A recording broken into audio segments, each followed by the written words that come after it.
신명기는 이스라엘 백성들이 출애굽에서 40년간의 광야 생활을 마무리하고 이제 가나안 땅으로 들어가기 직전에 모압 평지에서 모세가 자신의 죽음을 앞에 두고 이스라엘 민족에게 여호와 절대 신앙을 촉구하기 위해 행한 고별 설교가 기록된 책입니다.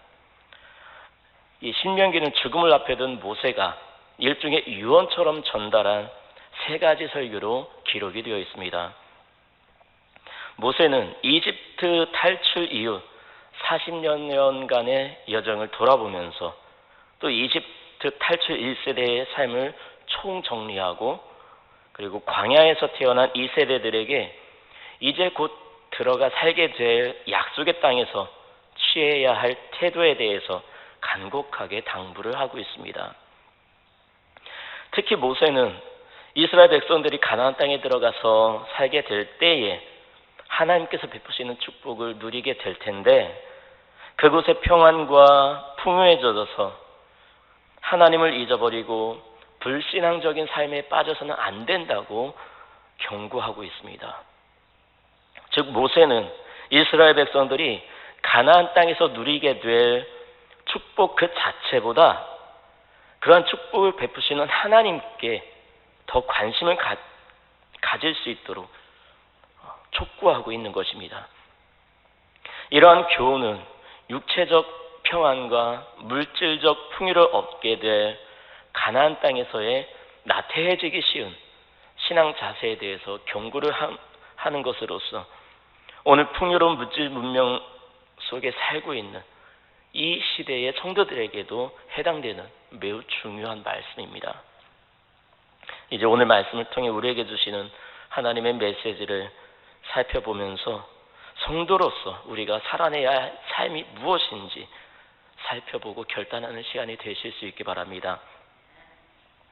먼저 10절, 11절을 보면 하나님께서 이스라엘에게 베풀어 주실 은혜에 대해서 말씀하고 있습니다. 오늘 말씀에서는 그 은혜의 내용을 5가지로 나열을 하고 있는데요. 첫 번째는 땅에 대한 약속입니다. 하나님은 이스라엘 백성들에게 땅을 약속하셨습니다. 그런데 그 땅의 약속은 이미 아브라함 때부터 시작된 약속입니다. 하나님은 아브라함에게 젖과 꿀이 흐르는 땅을 주실 것으로 약속해 주셨습니다. 그런데 그 약속은 아브라함 때에 완전하게 이루어지지가 않았습니다. 그렇다면 아브라함 때의 약속이 완전하게 이루어지지 않고 아브라함이 죽으면 그 약속이 끝난 것일까요? 그렇지 않습니다. 하나님은 아브라함의 아들인 이삭에게 또 이삭의 아들인 야곱에게 그리고 그 후손들에게 계속해서 그 약속을 승계해 주셨습니다. 그래서 결국 하나님은 수백 년이 지난 후에 애굽으로 들어갔던 야곱의 후손들이 큰 무리가 되어서 출애굽을 했을 때에 그들에게 약속의 땅 가나안을 주셨던 것이죠. 물론 오늘 말씀이 기록된 시점에서는 아직 가나안 땅에 들어간 것은 아니지만 하나님은 분명히 이스라엘 백성들에게 약속의 땅을 주실 것이라고 말씀하고 있습니다. 두 번째는 성읍을 주시겠다고 약속하고 계십니다. 그 성읍은 크고도 아름다운 성읍인데 이스라엘이 직접 건축하지 않은 성읍을 미리 예비해 놓으셨다는 것입니다. 그런데 사실 이스라엘 백성들이 가나안 땅을 정복할 때에 그들에게 가장 걸림돌이 되었던 것이 바로 성읍이죠. 이스라엘 백성들이 가나안 땅을 정복할 때에 그들이 처음 마주했던 것이 바로 여리고성이었습니다. 여리고성은 그 당시 근동지방에서 견고하기로 매우 유명했던 성이었습니다. 그러나 그러한 여리고성의 견고함마저도 하나님 앞에서는 무용지물이었습니다. 하나님은 장대한 아낙 자손들이 지어놓은 가나안 땅에 크고도 아름다운 성읍을 이스라엘에게 주시겠다고 약속하고 계십니다. 성읍은 다른 민족들의 침입을 막아내는 데 있어서 꼭 필요한 건축물이었죠. 그리고 세 번째는 아름다운 물건이 가득한 집을 얻게 하실 것이라고 말씀하고 있습니다. 이스라엘 백성들은 40년 동안 광야에서 살았습니다. 그들이 광야에서 살 때에는 어느 한 곳에 정착해서 살았던 것이 아니지요. 그렇기 때문에 그들에게는 집이 없었습니다. 그들은 천막으로 집을 삼고 하나님께서 이동하라고 하시면 이동해야만 하는 시스템 속에서 살아가고 있었습니다. 그런데 이제는 한 곳에 정착해서 살게 하실 텐데 그러면 집이 필요하지요. 그런데 수백만 명의 이스라엘 백성들이 거주할 집을 갑자기 지으려면 재료가 그만큼 필요하거니와 집을 지을 인력도 필요합니다. 그러므로 그들이 거주할 곳에서 각 가정마다 집을 새로 짓기 위해서는 수개월 혹은 수년의 시간이 필요할 수가 있습니다. 그러나 하나님은 그들이 거주할 집을 이미 마련해 놓으셨고 그 집에서 사용할 필요한 물건들을 이스라엘에게 주시겠다고 말씀하십니다. 그들이 살아갈 집과 사용할 가재도구를 이미 준비해 주셨으니 그냥 그 집에 들어가 살기만 하면 되는 것이죠. 이처럼 이스라엘은 성읍과 집을 다시 지을 필요가 없이 이미 준비된 것을 사용하기만 하면 되는 것이었습니다. 그리고 네 번째는 우물입니다. 사람이 살아가는 데 있어서 꼭 필요한 것이 바로 우물이지요. 특히 근동지방은 매우 더운 지역이고 물이 매우 부족한 곳이기 때문에 물의 중요성은 더욱 높아집니다. 아브라함이나 이삭도 이곳 가나안에서 거주할 때에 그들이 가는 곳마다 했던 일이 바로 우물을 파는 것이었죠. 사람이 살아가기 위해서 농사를 짓고 짐승을 키우기 위해서 꼭 필요한 것이 바로 물이었습니다. 그리고 다섯 번째는 포도원과 감람나무를 주시겠다고 말씀하십니다. 우리 교회에도 과수원을 하시는 분들이 계시지만 과일을 먹기 위해서 과일나무를 심지요. 그런데 나무를 심으면 과일이 바로 열리지 않습니다. 제대로 된 과일을 먹기 위해서는 2, 3년은 지나가야 합니다. 그런데 하나님은 이스라엘 백성들에게 이미 준비된 과일나무도 주셔서 가나안 땅을 정복하자마자 그 과일을 배불리 먹게 하실 것이라고 말씀하십니다. 이처럼 하나님은 그동안 광야에서 정착하지 못하고 살아가던 이스라엘 백성들이 가나안 땅에 정착하게 될 때에 사람이 살아가기 위해 기본적으로 필요한 모든 것들을 이미 준비하셨고 그것들을 이스라엘 백성들에게 주실 것이라고 말씀하고 있습니다. 그런데 여기에는 조건이 있습니다. 그 조건이 12절부터 19절까지 기록되어 있습니다. 그 조건을 보면 크게 신앙적인 삶의 부분과 일상적인 삶의 부분으로 나눌 수가 있는데요. 먼저 12절부터 15절에서는 신앙적인 삶의 부분에 대해서 말씀하고 있습니다. 모세는 이스라엘 백성들에게 여호와 하나님을 잊지 말고 하나님 여호와를 경외하며 그를 섬기라고 말하고 있습니다. 하나님에 대한 절대 신앙을 가져야 한다고 말하는 것입니다. 그렇다면 모세가 이스라엘 백성들에게 이처럼 하나님에 대한 절대 신앙을 강조하는 이유가 무엇일까요? 그 이유가 14절에 기록되어 있는데요. 14절을 제가 읽어드리겠습니다. 너희는 다른 신들 곧 내 사면에 있는 백성의 신들을 따르지 말라. 이 말씀이 무슨 뜻입니까? 이 말을 다른 말로 표현을 하면 이스라엘 백성들이 거주하게 될 가나안 땅에는 이미 그곳에서 거주하고 있던 민족들이 우상을 섬기고 있었다는 것입니다. 그러므로 이스라엘 백성들이 가나안 땅에 정착해서 살아갈 때에 가나안 백성들이 섬기던 우상들을 이스라엘이 따라서 섬길 수 있는 위험이 도사리고 있다는 것입니다. 이스라엘 백성들이 이제 가나안 땅에서 들어가서 살게 될 때에 그들이 조심해야 할 것은 바로 힘겨웠던 애굽과 광야에서의 생활을 잊어버리고 가나안의 풍요에 도취되는 것이었습니다. 만일 그들이 가나안의 풍요에 도취된다면 그들을 가나안 땅으로 인도하여 주신 하나님을 잊어버리게 되고 말 것입니다. 하나님을 잊어버리고 가나안 토속 신앙을 섬기게 될 것입니다. 그러므로 우리는 현재의 삶에 도취되는 사람들에게 들려주는 선줄로 생각하는 자는 넘어질까 조심하라는 사도 바울의 말씀에 귀를 기울여야 합니다. 여러분, 우리나라를 보십시오. 60, 70년대 혹은 80년대까지 우리나라의 국민들은 매우 어려운 생활고를 겪으면서 하루의 끼니를 걱정하며 살았었습니다. 배움의 끈은 짧고 생활은 어려우니 성도들이 할 수 있는 일은 하나님을 의지해서 기도하는 일밖에 없었습니다.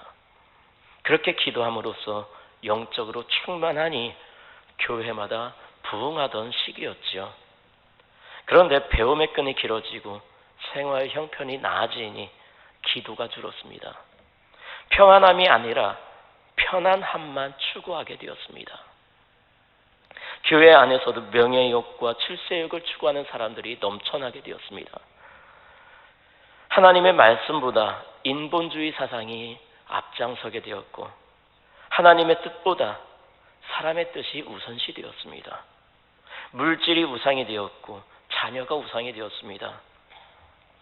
이러한 현상이 교회에서 생겨나기 시작했을 때에 교회는 성장을 멈추고 이제는 교회가 하락세의 길을 걷게 되었습니다. 왜 그렇습니까? 스스로 섰다고 생각했기 때문입니다. 물론 이러한 중에도 부흥하고 성장하는 교회는 분명히 있습니다. 그러나 한국교회 전체를 보았을 때 한국교회는 하락세의 길을 걷고 있습니다. 이처럼 교회가 하락세의 길을 걷고 있다는 것을 안다는 것은 어쩌면 우리에게 은혜이고 기회가 될 수 있습니다. 왜냐하면 이런 모습들을 통해서 교회가 회복해야 할 부분을 발견할 수가 있기 때문이죠.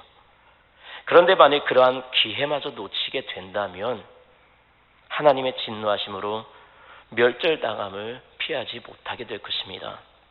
유럽의 교회들이 쇠퇴하게 된 역사를 우리들 또한 반복할 수밖에 없을 것입니다.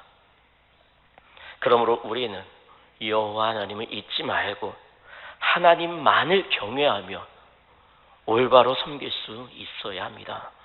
하나님께서 기뻐하시는 뜻을 깨닫고 하나님의 뜻을 이루기 위해 노력해야 합니다. 16절부터 19절까지는 일선적인 삶의 부분에 대해서 기록을 하고 있습니다. 먼저 16절에 보면 모세가 이렇게 말을 하고 있습니다. 너희가 마사에서 시험한 것 같이 너희 하나님 여호와를 시험하지 말고. 여러분, 모세가 말하는 마사에서는 과연 무슨 일이 있었을까요? 그 내용이 출애굽기 17장에 기록이 되어 있는데요. 출애굽기 17장 7절을 제가 읽어드리겠습니다. 그가 그곳 이름을 마사 또는 무리바라 불렀으니 이는 이스라엘 자손이 다투었음이요 또는 그들이 여호와를 시험하여 이르기를 여호와께서 우리 중에 계신가 안 계신가 하였음이더라. 여러분, 이게 무슨 말일까요? 이스라엘 백성들이 출애굽을 해서 신광야를 지나서 르비딤에 도착했을 때에 그들은 물이 없어서 모세를 원망했습니다. 그래서 모세가 하나님께 부르짖자 하나님께서 모세에게 호렙산에 있는 반석을 쳐서 물이 나오게 하라고 말씀하십니다. 이때에 이스라엘 백성들이 원망하며 하나님을 시험했던 것이 바로 여호와께서 우리와 함께 계시냐 안 계시냐 하는 것이었습니다. 이러한 마사 사건은 15절에 밝히고 있는 것처럼 일상생활 속에서 이스라엘과 늘 함께 계시는 하나님을 믿지 못한 이스라엘 백성들의 어리석은 모습을 반영하고 있는 것입니다. 즉 오늘 말씀은 40년 전 출애굽한 이스라엘이 마사에서 여호와 하나님께서 자신들과 함께 계시지 않는다고 의심했던 것과 같은 그런 어리석은 행동을 하지 말라고 경고하고 있는 것입니다. 하나님을 의심하지 말라는 것입니다. 하나님을 시험한다는 것은 결국 하나님을 불신하는 것이기 때문에 신앙의 측면에서 매우 큰 문제가 되는 것이죠. 오늘 우리들도 마찬가지입니다. 우리들은 살면서 수많은 하나님의 은혜와 기적을 체험했으면서도 또다시 어려움에 봉착하면 하나님께서 계시지 않는다고 말을 하거나 하나님의 도우심을 불신하기도 합니다. 불평과 불만이 생기며 그 삶의 기쁨이 사라집니다. 그러므로 우리는 지금 이 순간 우리의 신앙이 깨어있는지 항상 점검해야 합니다. 진정한 믿음의 사람은 아무리 환경과 상황이 최악의 상황 속에 있다고 할지라도 하나님만 바라보고 인내하는 사람입니다. 그런 의미에서 욥은 참 신앙인의 표본이 된다고 할 수 있겠죠. 그는 원인 모를 고통을 당하면서 하나님을 욕하고 죽으라는 아내의 완악한 충고에도 불구하고 끝까지 하나님을 원망하지 않았습니다. 그러한 고통 때문에 하나님을 시험하는 잘못을 범하지 않은 것입니다. 하나님은 스스로 계시고 완전하신 분이시기 때문에 그 누구에게도 판단받지 않으시는 분이십니다.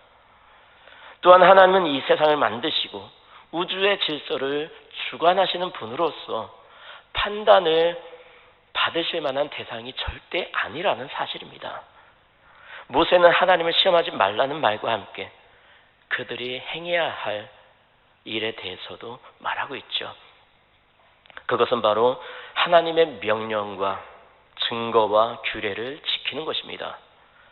즉 율법을 지켜야 한다는 것입니다. 그렇다면 이스라엘 백성들이 율법을 지켜야 하는 이유가 무엇일까요? 그것은 바로 하나님의 백성됨의 증거입니다. 우리나라 사람들은 대한민국 법을 지킵니다. 대한민국에 살고 있고 대한민국 사람이기 때문에 당연히 대한민국의 법을 지키는 것입니다. 미국 사람들은 미국 법을 지킵니다.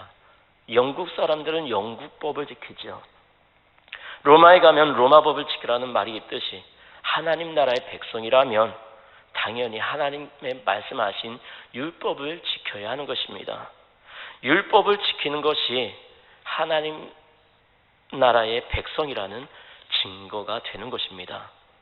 이런 율법은 알고만 있어서는 아무런 소용이 없는 것입니다. 하나님은 이스라엘 백성들에게 머릿속에 지식으로 습득하라고 율법을 주시지 않았습니다. 율법은 이스라엘 백성의 개인적인 삶 속에서 생생하게 지켜져야 했고 전체 민족의 역사 속에서 그들을 인도하는 안내자가 되었습니다.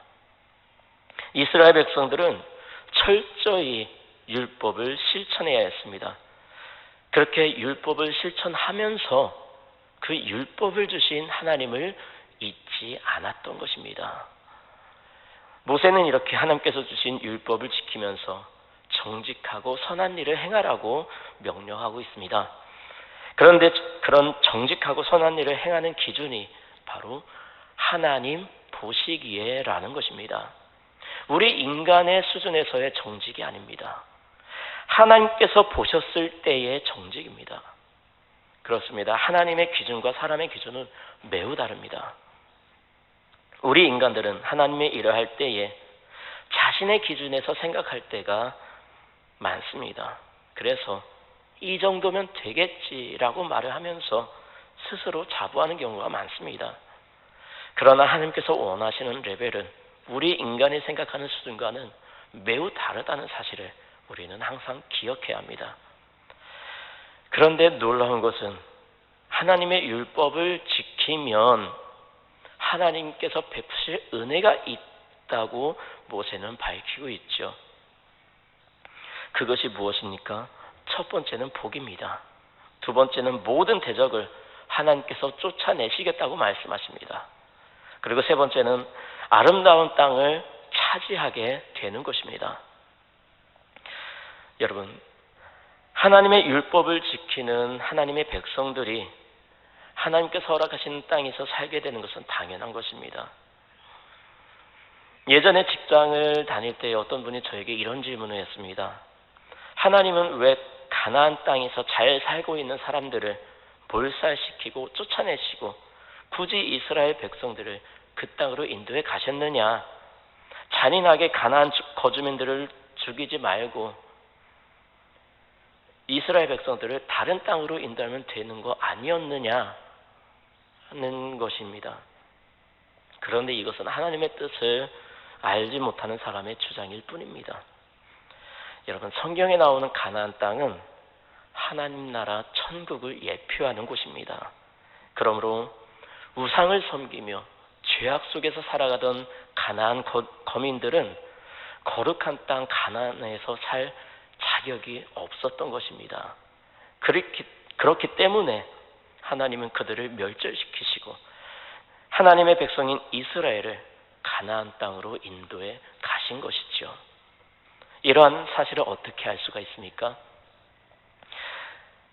가나안 땅에 살고 있던 이스라엘 백성들, 가나안 땅에 들어가서 살게 된 이 이스라엘 백성들도 우상을 숭배하고 타락하자 하나님은 이방 민족들을 사용하셔서 이스라엘 백성들이 가나안 땅에서 나라가 멸망하고 포로로 잡혀가는 그러한 역사적인 사건을 통해서 우리가 알 수 있는 것입니다. 여러분, 사실 오늘 말씀은 매우 간단합니다.